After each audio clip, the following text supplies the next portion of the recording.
After months of withholding his support, House Minority Leader Hakeem Jeffries has finally endorsed Democratic nominee Zohran Mamdani to be the next mayor of New York City. Jeffries announced his backing on Friday, less than 2 weeks from the general election. Early voting began in New York City over the weekend, with a massive number of people casting ballots. Over 164,000 voters checked in on Saturday and Sunday. That's a five-fold increase from the opening days of early voting back in 2021. Last night, Mamdani was joined for a rally by two of the biggest names in the progressive movement.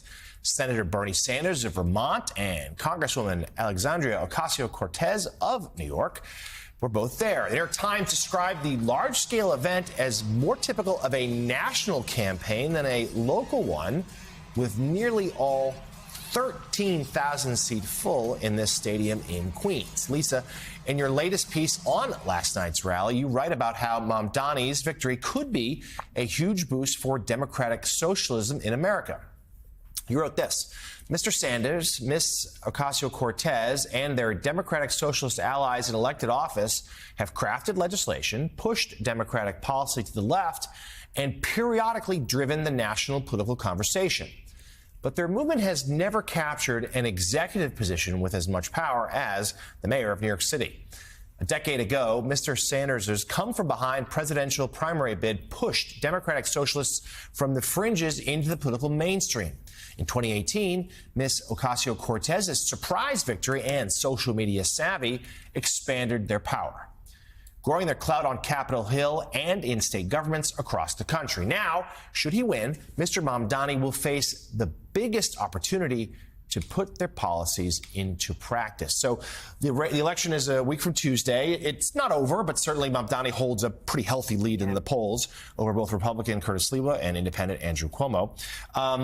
If he were to hold forth here, there are some who say, well, that's a gift to Republicans, that he's so lefty that he'll be a useful foil for President Trump. But it seems like you're writing there are other opportunities, too. Yeah, look, I think this is a big test yet again for Democrats, this time for the progressive left wing of that party.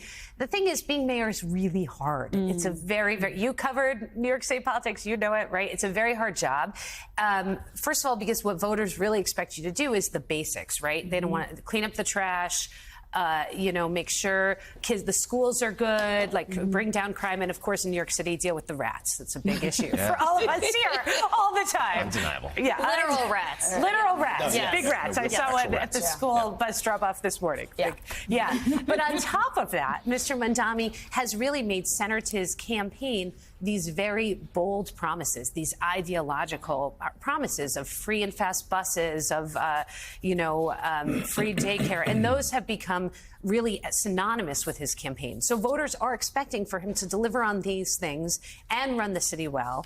And on top of it, he has every Republican in the country ready to throw up any example that doesn't work out, to try to run against him in these midterm campaigns. So he's really going to be in a tough spot. And there's a lot at stake, not only for him and his political future, but really the political future of his entire movement.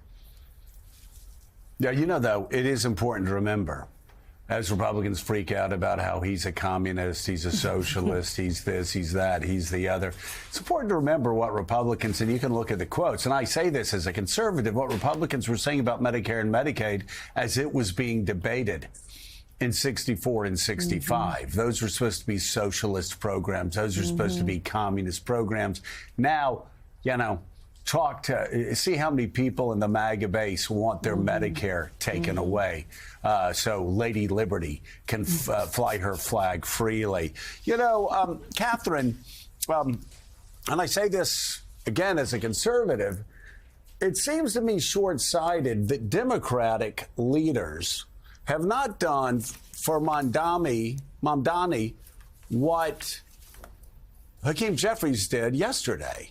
And that is, they've been fighting him every step of the way when this is a guy that's actually gotten the Democratic base excited. Because you got to do two things at once, right? And we were just talking about in the government shutdown. Democrats are fighting. That's helping Democrats across the country. It's probably helping in the Virginia race and the New Jersey race. But it's also going to help in New York instead of always pushing back against these people that really rev up the base. I think I depart from your take on this somewhat, which is that I don't think the national Democrats weighing in on what is fundamentally a local election is really going to matter that much. Mamdani is going to win. That has been, at least, that is certainly what the polls suggest and have suggested for many months. I don't really think that Hakeem Jeffries weighing in, or for that matter, Chuck Schumer or anyone else who hasn't yet, is really going to make a difference here. But I do think it will create a vulnerability for national Democrats in swing districts around the country, because the right is going to elevate the profile of Mamdani, who is not only, your point was other programs have been labeled as socialist or communist over the years. Mamdani, very charismatic guy, great campaigner, is a self-proclaimed democratic socialist. He is so a socialist. It's a little bit different here. And look, he has definitely animated the base here in New York. But New York politics, I don't have to tell you, are very different, Joe, from politics in Ohio or even from the New York suburbs.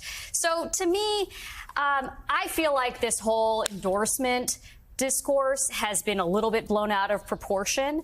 Mamdani's going to win. The real question, as Lisa was pointing out, was how will he govern? Will he be able to deliver on these promises? But his role that he'll play in national elections and with national Democratic leaders, I think, is a different set of considerations entirely. It certainly should be something that they have good reason to be concerned about. Molly, though, and I go to you because you love sports analogies, I know. If I have a problem with my football team, you know what I do? If I have a problem with my football team, what do I start with? I start with blocking and tackling. I start with the basics. I don't go, I'm going to let's figure out a way to have a West Coast offense for this high school football. No. You start with the basics. You look at the Democratic Party. They've had a 24, 25, 26% approval rating over the past 6 months. Not because Republicans don't support them, because most Republicans will never say the Democrats are doing a good job. Their problem has been with the base. So the first thing you do is you get your base together. And if that means taking a chance, so Chuck Schumer, who's extraordinarily unpopular with the progressive base, fights back on the government shutdown, that is a good thing for that base. They go, okay, maybe there is a little life in these people after all. If Hakeem Jeffries comes in and he comes out in favor of supporting Mamdani, I will learn to say it right, really, by the end of the year, or hopefully by the end of the campaign.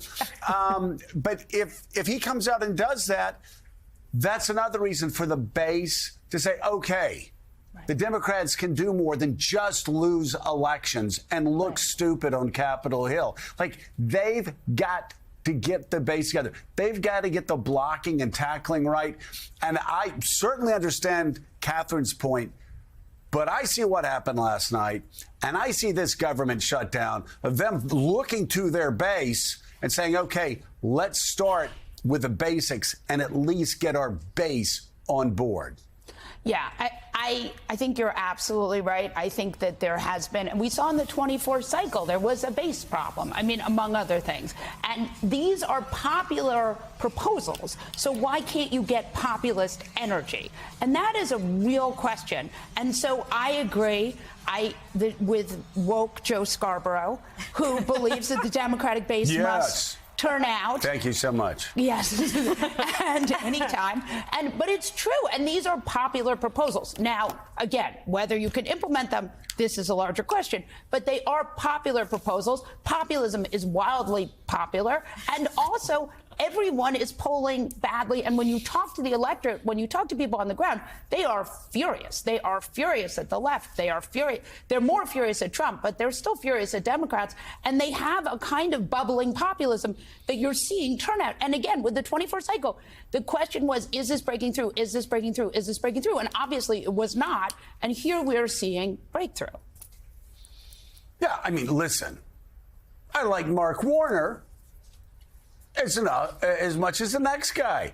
And I love Governor Bennett, like all the kids love Governor Bennett. But you look at the three Democrats, Jonathan Lemire, that I have said, that, old Hank Williams song, Setting the Woods on Fire, that have done that this year. They've been AOC. They've been Mamdani, there I did it right, and they've been Bernie Sanders. And what do they have in common? They have a populist message. And yes, people can say, oh, they're socialists, they're socialists, they're socialists. Yeah, they said that about Barack Obama, too. Yeah. And he kicked Republicans' ass twice. So it's that populist message that they're putting out there that even there are times that even Steve Bannon goes, yeah, what AOC's saying there, I agree with. And a lot of people, like in the populist wing of the MAGA party, agree with a lot of that stuff, too. Same thing with Lisa Khan and what she was doing about breaking up monopolies. There is a lane for populist Democrats to run in and to win. Yeah, there is. That has emerged once again this time around. And two final notes. One, seriously, the New York State mayor's race also is ending on a sort of disturbing note of Islamophobia, which is bad for everyone involved right now. And then secondly, let the record show October 27th, 2025. The phrase "woke Joe Scarborough" was uttered. It was uttered, and everyone nodded in approval. Everyone nodded in approval. May that protect me from future attacks. There you go. There you go. Put it on the sticker. Catherine Rampell, thank you very much. We'll be watching the weekend primetime right here on MSNBC. National political correspondent for the New York Times, Lisa Laird. Great to see you. Thank you as well.